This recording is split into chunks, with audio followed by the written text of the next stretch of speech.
What's up, guys? It's your boy Symbiote Addiction 22 back at you with another video today. Now I just got home today from Orlando, Florida. I didn't get back home till like almost 9 o'clock at night. My flight got delayed, so I didn't get on my plane until 5 o'clock. At least 5 in the afternoon. I've been up since 8 in the morning trying to get everything packed up, eat, and be able to head out. Today I'm going to be doing another urban legend. Now the last one that I did kind of gave me the chills talking about it and, you know, having the lights off and all that stuff. So I'm going to do that again today. But before I get into that, I definitely want to go ahead and let you guys know that there will be a taste test that I'll be doing on Sunday. I'm going to have that up, try to have that up Sunday. If I don't get it up Sunday, it's definitely going to be up Monday for sure. Just make sure you guys have your post notification bells on, so you got that way you guys can know when I post up a new video, and that'll be up there. And like I said, that's going to be from the last video, or the previous video that we did with the Venom taste test right there, where you guys got 15 views on there, and I was very appreciative of that. So, and that, with that in mind, what I ended up buying got here right on time. So we're going to be doing that tomorrow. I'm going to have one of my friends with me. He's actually going to test the sample food out with me too as well. So it'll make it all the more better.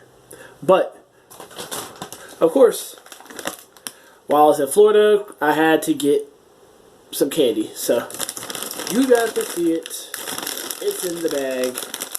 It's full of candy. Full of candy. So I'll definitely say that this may end up taking like several weeks for me to eat, because yes, I'm probably going to eat this all by myself. Now for the taste test, I actually have 2 products that I bought too. I don't want to spoil anything, because I want you guys to be surprised when I actually do this tomorrow.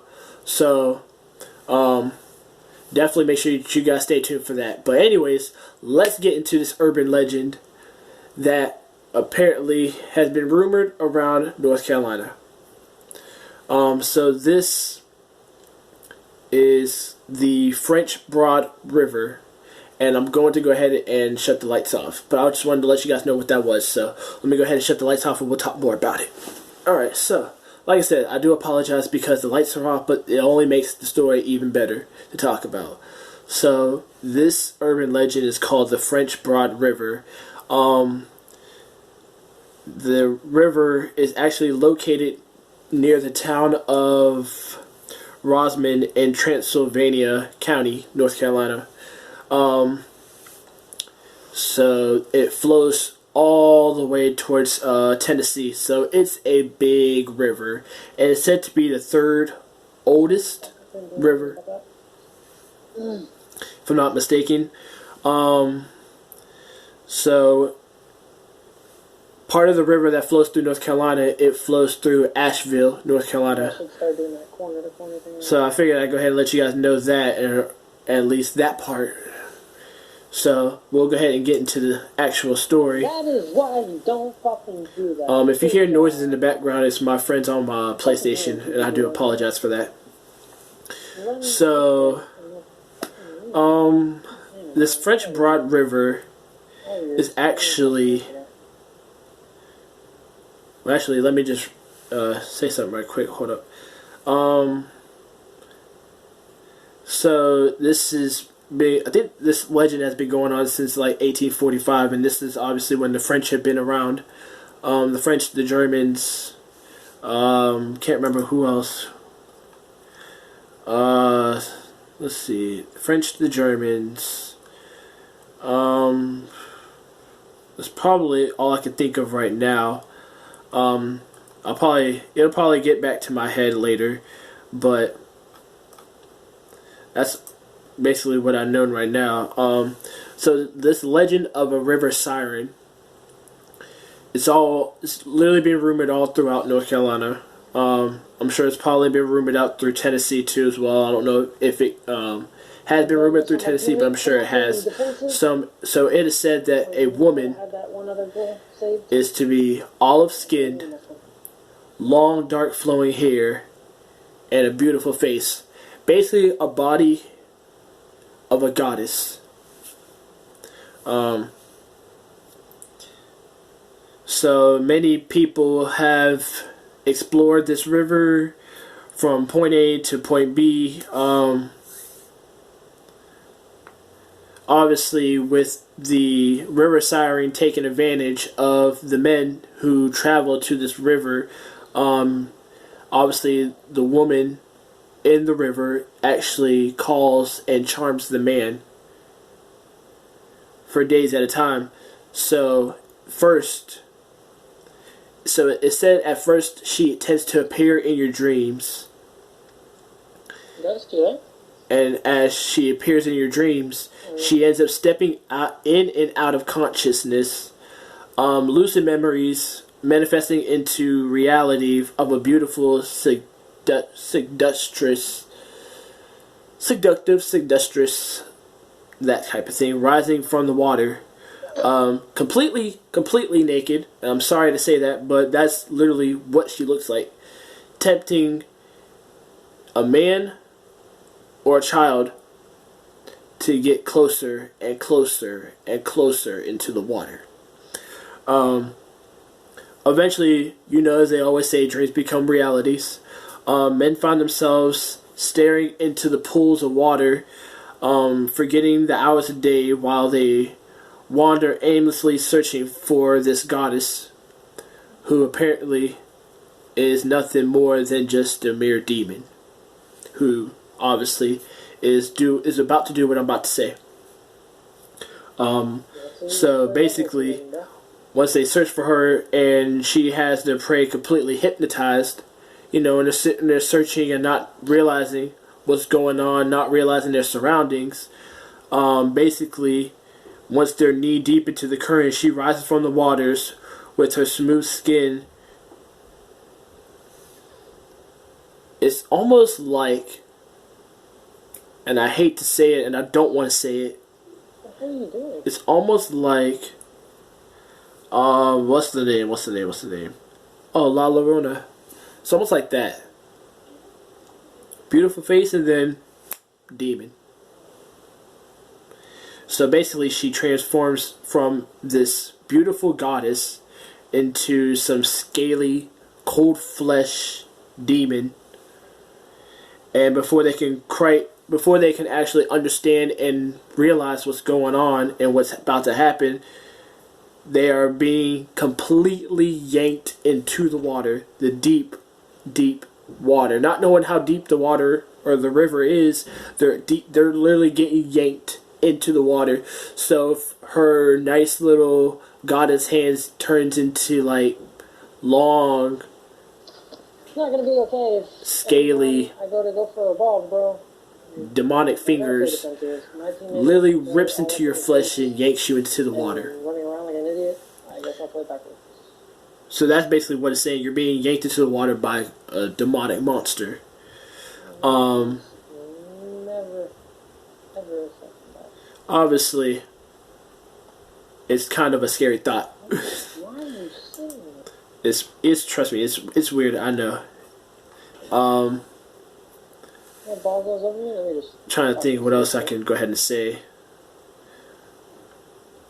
Well, first and foremost, if you're a guy and you're wandering out on the rivers, or if you're kayaking by yourself, please don't do that by yourself. Do not go kayaking. Don't go walking into the river or staring off into a distance into the river, because you really don't know what's in there, and there could be legends of people staring off into the river and you see something in there that could easily scare you or could possibly drag you into the water. So that's why it's really best that you don't do any of that. Definitely make sure that you go with somebody if you're going kayaking on the river, or if you're just relaxing, enjoying a nice honeymoon with your girlfriend or anything like that.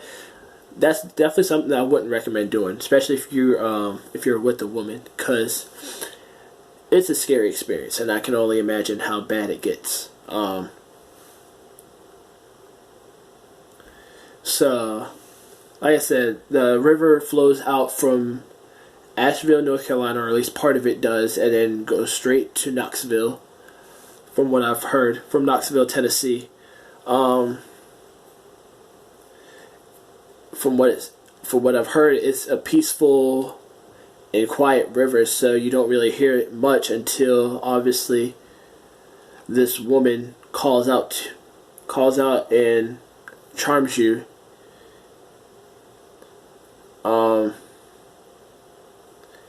Let's see.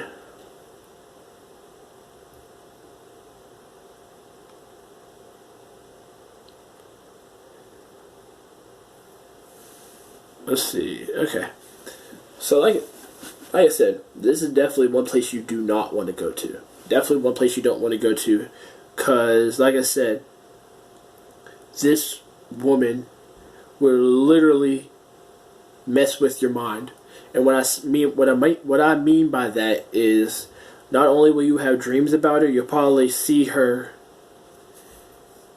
If you do see her, you'll probably start beginning to see her a lot. Because obviously it seems as if she's trying to call out to you and trying to charm you and get you to come to the water so she can easily just drag you inside. Like I said, so you'll probably hear like sounds of singing, but it'll literally easily vanish.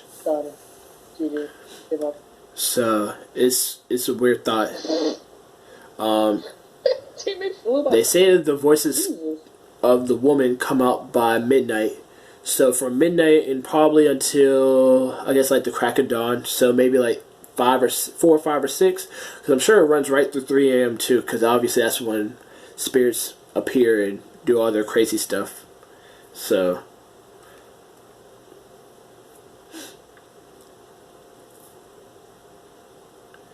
there's not really much that I can say, but if you ever go to this river, and I'm saying it now, if you ever go to this river, do not stare into the water. Do not fall asleep. If you see this woman, how does that work? Do not do it, because I tell you now, each time you go to sleep, she only gets closer and closer and closer and closer to you. Yes. So if you're not even within a good distance of the water, she'll probably drag you straight out from your tent, straight out from your covers, and easily drag you in. And trust me, I've already got the chills even talking about this right now, so you gotta bear with me. So the story of this guy who obviously is laying down by the side of the river, he actually hears the sound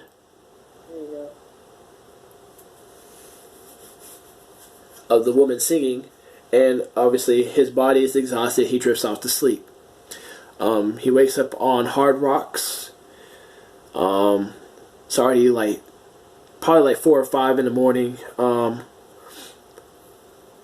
The only thing he remembered from sleeping, because obviously he went to this river by himself and he went alone. The only thing he remembered from dreaming was this woman. Like I said, she was there again, but she was getting closer each time he dreamed about her. So that was like the second day he actually was there. So I'm guessing he stayed the night over. So the third day, and I will go ahead and stop right here because I want to go ahead and do a part 2 to this. So I'll see you guys in a bit. Vote for a